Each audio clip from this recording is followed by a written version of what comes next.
tratando da formação e ocupação do território brasileiro. Então a gente volta lá ainda no Brasil colônia, lá na época da chegada dos portugueses no Brasil.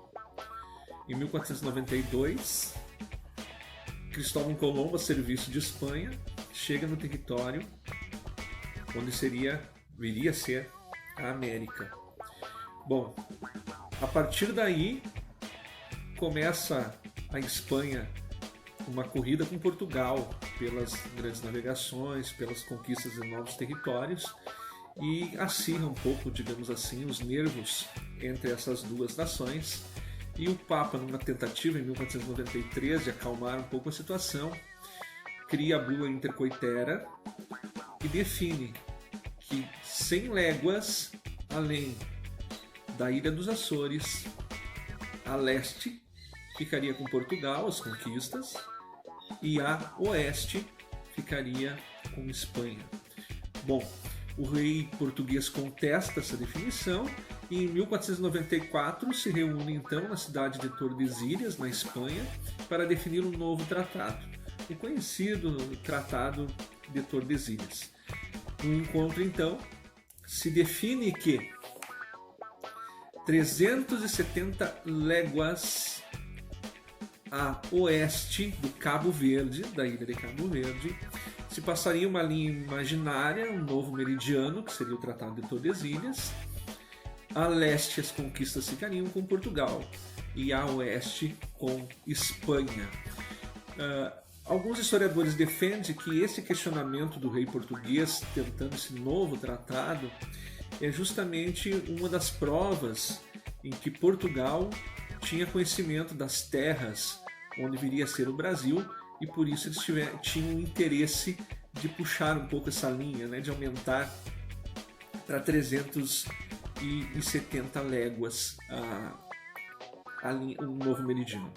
Bom, enfim, o Tratado de Tordesilhas, vocês vão perceber no mapa, a parte que ele corta do Brasil, ele vem até a cidade de Laguna, em Santa Catarina.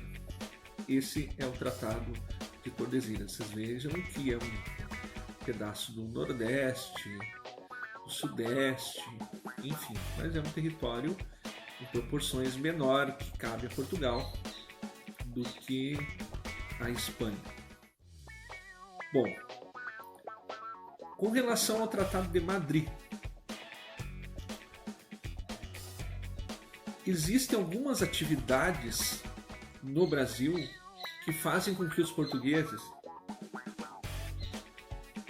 comecem a invadir o território espanhol, comecem a não respeitar essa linha do Tratado de Tordesilhas.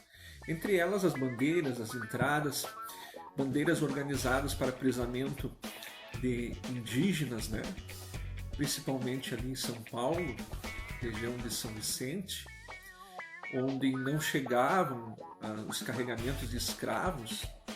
O pessoal tinha muita dificuldade, na época a mão de obra era escrava, então começaram o aprisionamento de indígenas para o trabalho escravo, mesmo com toda a contestação da Igreja Católica, se fazia essas bandeiras para apresar indígenas.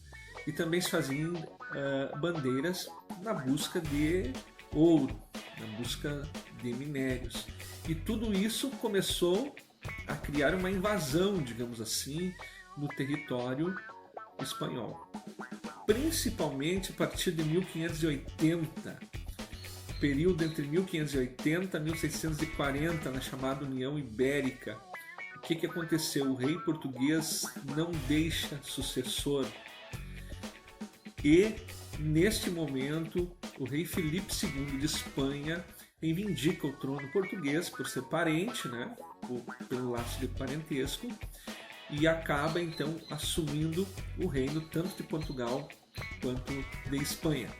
Na teoria não existem muitas mudanças, o rei Filipe deixa a questão administrativa da colônia brasileira, das colônias enfim, mas do Brasil para os portugueses, mas na prática a invasão a território espanhol, né? Ou seja, a interiorização do Brasil, a saída do litoral, que é o começo da ocupação brasileira, começa a se intensificar.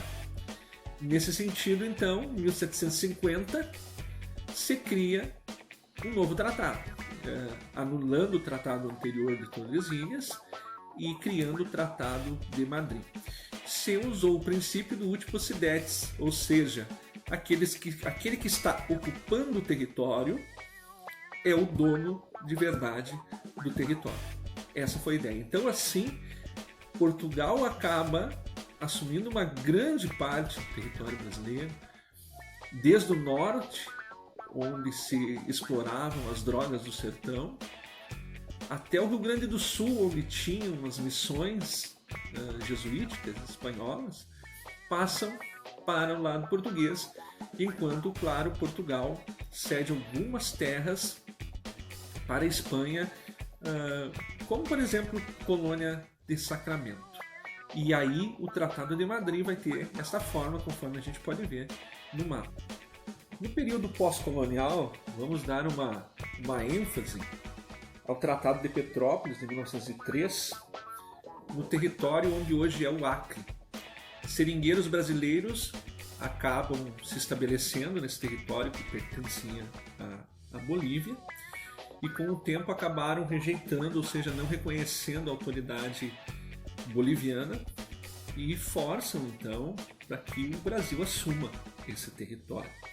O exército dos dois países, tanto de Bolívia quanto de Brasil, consegue estabelecer a ordem no lugar, mas depois, com a atitude boliviana de colocar estabelecimentos norte-americanos na região, há novamente esse descontentamento, né, dos brasileiros que ocupavam o território, e então o Brasil consegue, a partir do Tratado de Petrópolis, ficar com esse território do Acre, isso em 1903, né? Já estamos então no período da Primeira República. É claro que vocês vão perceber pelo mapa que vários outros territórios menores são incorporados ao território brasileiro ao longo do Império e ainda da República. Mas podemos dizer que a partir do Tratado de Petrópolis, o Brasil então vai ficar com esse formato, né? Com esse mapa que a gente conhece hoje, com esses limites.